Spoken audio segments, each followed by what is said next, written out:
Hello, Wanderlusters. We have an episode for you. Do you hear that in the background? No, it's not that somebody's poking me. We're going to do an episode about traveling with kids. So buckle up and get your iPad ready. Because we have got some tips from our very own expert on travel, Nick Menard and Associates with Dream Vacations. For not only sponsors today's episode, he's going to tell you how to travel sanely with children. This is going to be an episode you don't want to miss. And please be sure, speaking of don't want to miss, that you subscribe, share, and follow Two for the Win on your favorite platform so you get notified every time we drop a new episode. We have the Monday Mindset and the Wanderlust Wednesday, which is today. Happy Wednesday, Nick. Happy Wednesday, Wheel of the Winners. So those who follow our podcast know you deliberately do not travel with children, but you obviously are interacting with hundreds of clients throughout the year who do. And so it gives a unique perspective. But what possessed you to want to have a podcast episode to talk about this today? Well, everybody know Nick love the kids. But in all honesty, I love the kids at home for a couple of hours. Because they're like Uncle Nico and I enjoy, they're nice and stuff, but I'm so happy to be back home after that. And so when I'm, let's say my patience level is usually not the best with children, most children, or some children, I don't know which side I have to go to. But I get calls daily about families, of course. Families travels a lot. And so I want to make sure that I don't talk only about the more adults, like, single or couples kind of travel, but also about family, which we did a couple of times. But here is going to be very specific about that. And I like to name the episode actually the traveling with kids without losing your mind. So I don't know if it's possible, but it's something. So when I travel personally, I do love no kids, like adult only resort. I do love like Virgin because they don't have children, or Viking because they don't have children on board. But sometimes the worst are not the children, are the young adults. I was on a cruise recently, and it was like literally I was in the middle of the ship, like midship, and then the stateroom right next to me and the other side were 8 girls. I don't believe one was above 20 years old, but they was all 18 to 20 years old, celebrating a birthday. So the it goes in cruises. The door was all about happy birthday. I think it was 19th birthday or something. But literally, I don't think one of the girls were above 20 years old. And it was hell, screaming, like they cannot speak. They were yelling, and they were Hispanic. So, that's another level of yelling. And it was literally awful. So when I say children, I may include young adult as well. Not that we were not children before, but I can tell you one thing. With my parents, if I dare to do 1% of what I see on the ship happening, I would get so yeah, different era when you and I grew up. But, yeah, for sure. But anyway, this is going to be an episode about children, so buckle up. There we go. All right, so here we go. Why don't we get right into it then, shall we? So let's be honest. That's what we are here on Two for the Win. We're honest, unbiased, give you both sides. Why does traveling with kids feel so overwhelming for so many families? Because it changed the whole dynamic of the travel. That would be my answer.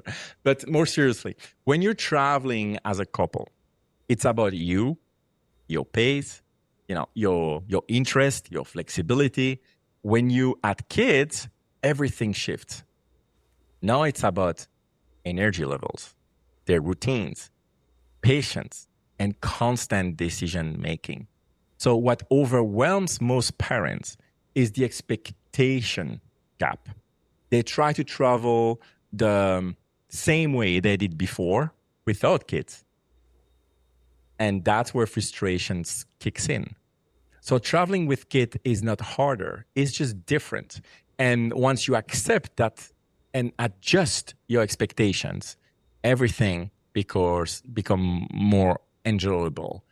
Now, there are rules in that. I'm not a parent, so I'm not going to give you parenting rules, but let's move forward before I digress. So, but this is literally the high level when I talk to families and young families with young children. That's usually what they tell me.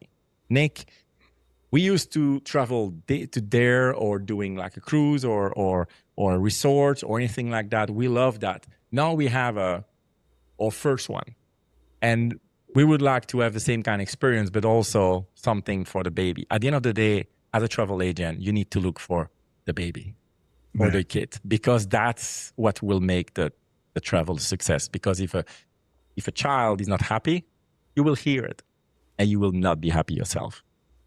But that's 2 cents I have.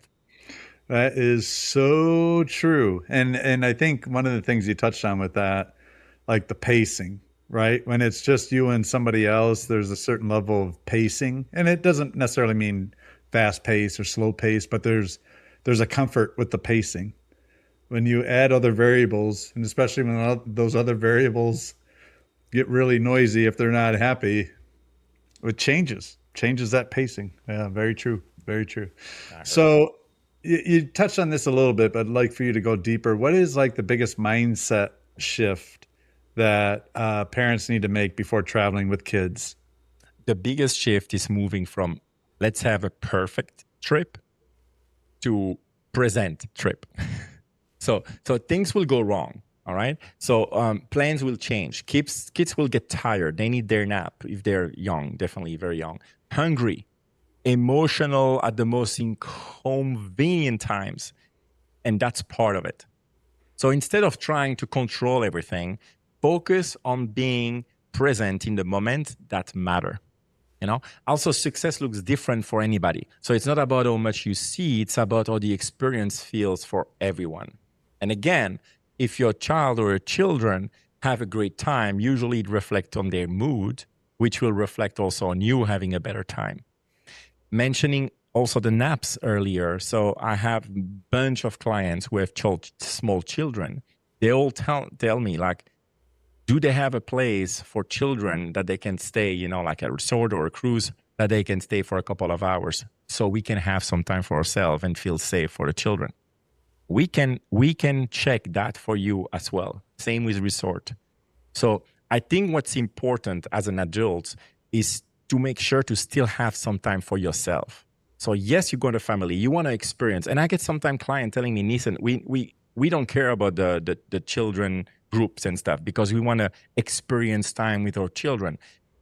No problem. If you want to have children 24/7, do it. But I still think it's important for your own sanity and for your relationship that you have at least a couple of hours time, or maybe have dinner with your significant other, and you can have like a babysitter on site. A lot of resorts do that at a very inexpensive price. They can take care of your child for a couple of hours so you can have you time with your partner. Or if you are a single parent, same. You can have time for yourself. So that's very, very, very important. When parents let go of perfection and embrace flexibility, the trips becomes lighter, more fun, and honestly more meaningful. Because what's better than anyone having a good time? Instead of saying like, oh my God, our children had a blast. And you hear that a lot. Our children had the time of their life. And then what about you? Did you experience? Well, we were with the children all the time. What would it be any better to say like, oh, the children had a blast? And at some point, we took a couple of hours every day with me and my husband or my wife, and we had an amazing reconnection time, or whatever you want to call it. Great, that's even better. So having children on vacation doesn't mean that you cannot do anything for yourself as an adult either. That's my point. Yeah, that's true. Yeah, and I think when I reflected back when my boys were younger, and we had a Disney expert on. In fact, we did 2 episodes, right, with Steph and her Disney expertise. Well, I remember the first time I took both my boys to Disney, and so the hunger is a real thing.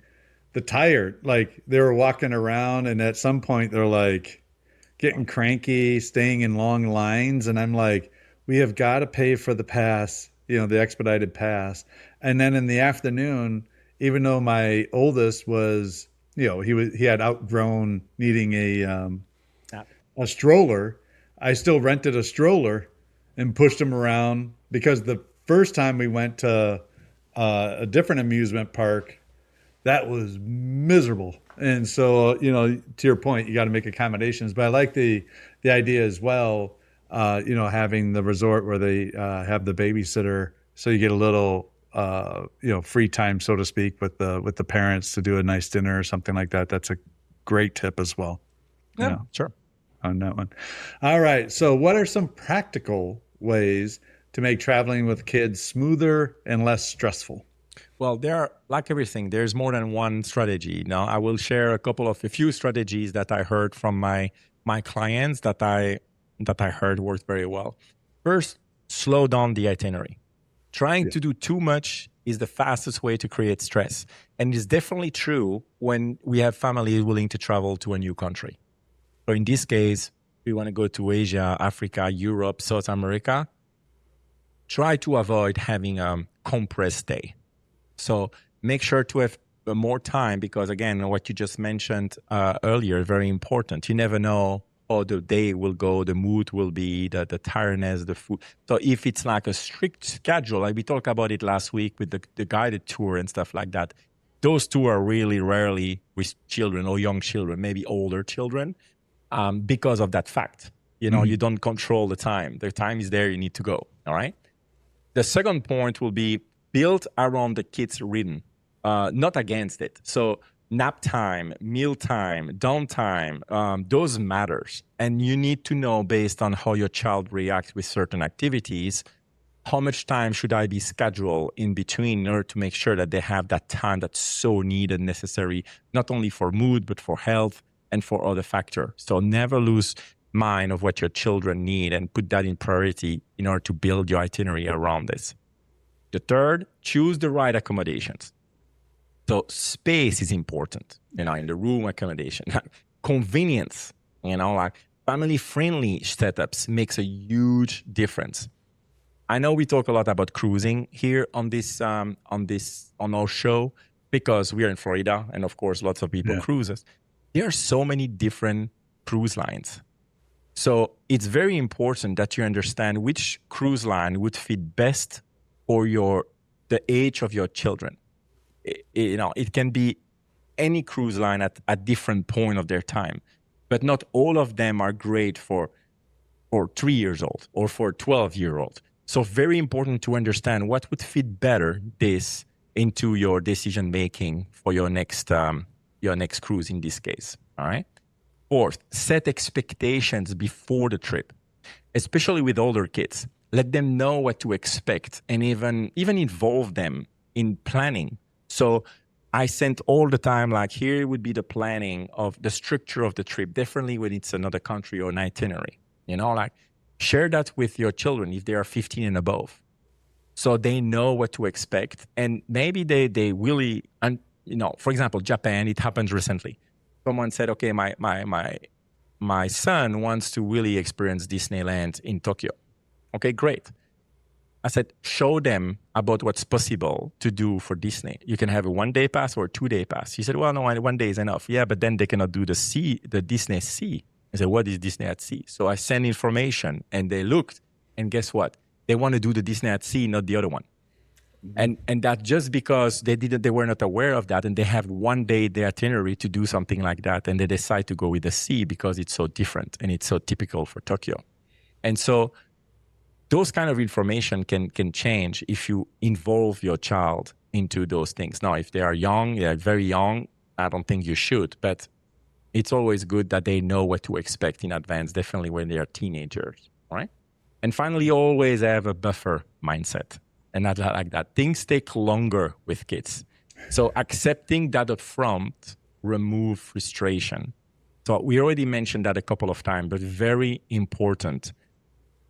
Have time for yourself, but always think about what your kid will need based on the experience you have having your children every day at the house.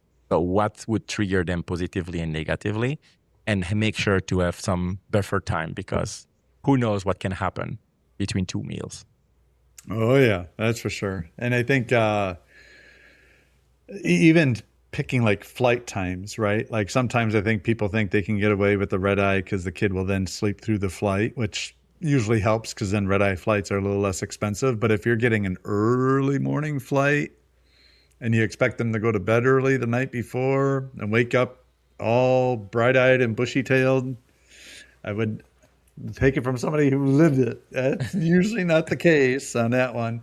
And the other thing, this sounds so simple, and it's a little less needed today because of just the amount of wireless charging and different charging out there, but have some portable charging Oh, packs. yeah, Yeah, 100%. for the phone. Like, don't forget those because I can't tell you how many times it got low on battery out and about.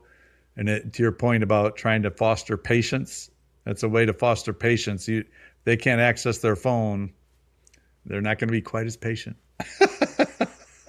True. Very, very true. All right. Good practical tips. I like the 5 that you shared there. What are some of the biggest mistakes families make when traveling with kids that you hear over and over again with the hundreds of people you're working with every year?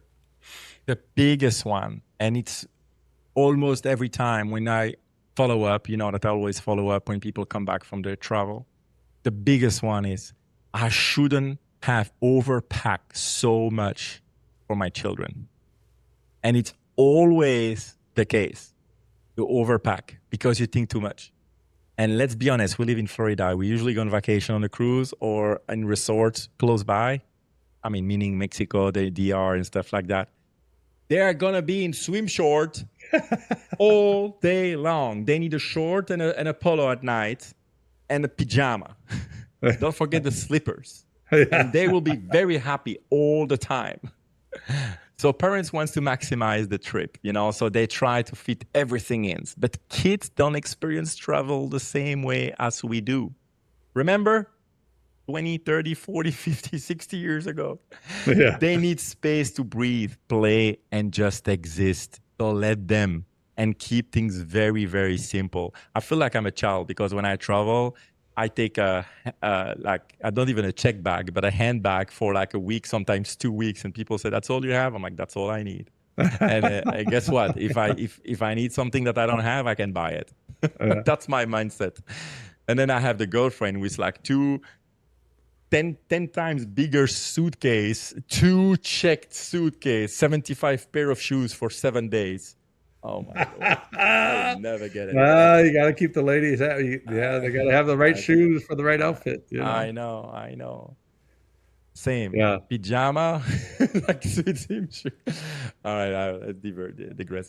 So another mistake is choosing destination or experiences that are not aligned with the kid's age or energy level. And that's what I mentioned with, for example, the example of a cruise. Very important that you understand which resort, which cruise line, which destination you go, and if it fits perfectly with your child's age. Because otherwise, boring children are never good children. So very, very, very important to always choose your destination accordingly. And a big one, very big one, underestimating transitions. Like you mentioned, airports, long drives, waiting times like Disney that you mentioned. Those are the moments where stress builds and they always need to go to the bathroom in the middle of it. And it's not possible and they're not happy about it. So when families plan for the highlight moments, but ignore the in-between moments, that's where things fall apart. So please always keep in mind those, in-between moments, like I mentioned, and have a the most stress-free possible vacation with your children by always never forget those little things. Definitely when you do a build-up itinerary in another country. Because I see that so many times and I always said, I think it's a little bit too much. And then they come back, probably, let's change this. I'm like, yeah, because you have like a 5 train ride and then you follow by an hour and a half in car. Are you sure you want to do an excursion at 5 p.m.?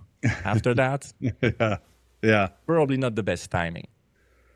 No, so true. And I was thinking about a place like Washington D.C. that Mm. where you have all these museums, right? Well, again, every kid's different, but so this is a generalization. But I have two boys. If if I take them to the Natural History Museum where they see all the dinosaur bones, or I take them to the Air and Space Museum where they see the rockets and they got the different thing, that's fine. If I took them to an art gallery, or I took them to even see the Constitution, right? Because you got the long lines and then all you're doing is looking at the paper.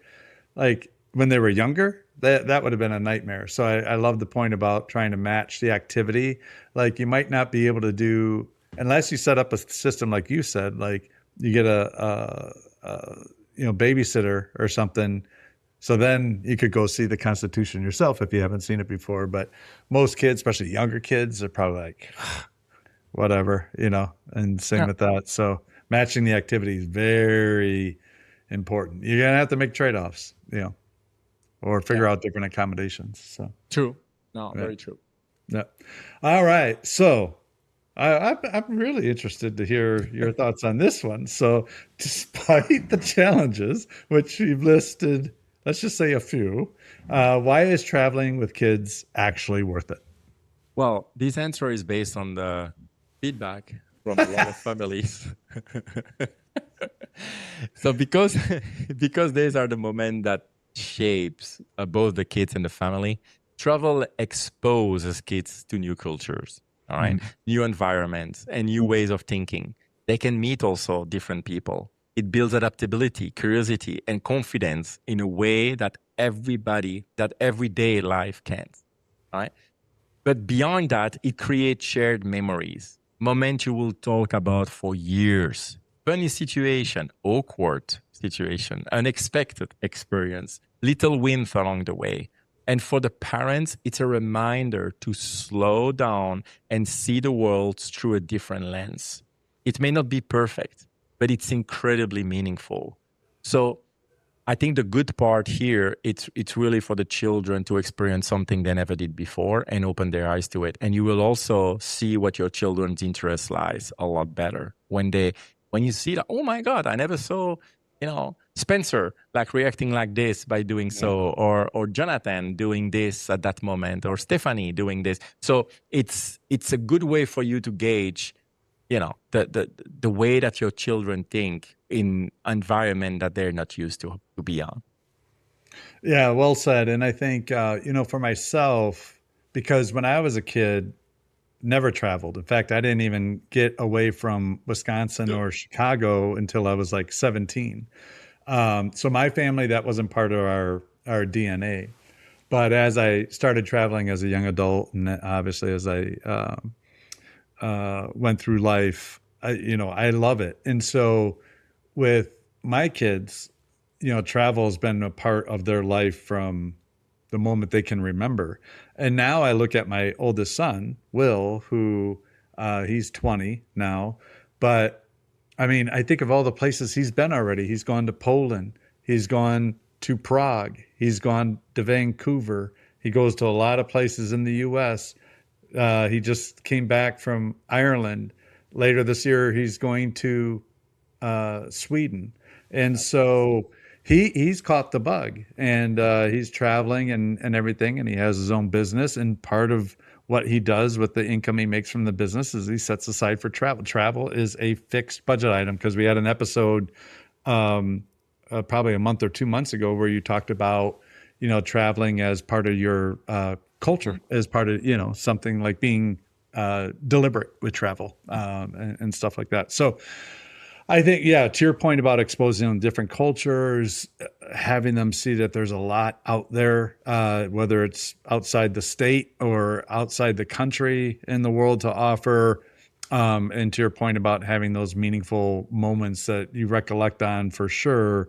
But it's been interesting to see how he's embraced it now as a young adult and going all over the place. And he's gone, I mean, it took me a long time to get to as many places as he's been to already in just a short period of time that he's gone. So it's very fulfilling to see it through his eyes like that. That's a great example. It's true. Will is a well traveled little adult for sure. I don't know. He's all over the place. And they keep letting him back in the country, so that's good. Those quarters. All right. So a lot of great practical tips that you've shared. How would you like to summarize this episode and any last tidbits for our wanderlusters you want to share? Well, I like to finish all the time, but what would be the best for what? And then I think that the best type of trip for families are balance of activity plus downtime, because stress reducer, it's lower expectations. Most underrated tip, plan less, enjoy more.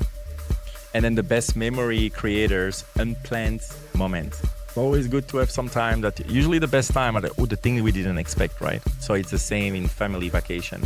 So traveling with kids is not about controlling the journey. It's about creating moments that stay with your family forever. Yeah. No, well said. There you go. So there you have it, Wanderlusters. Some practical tips.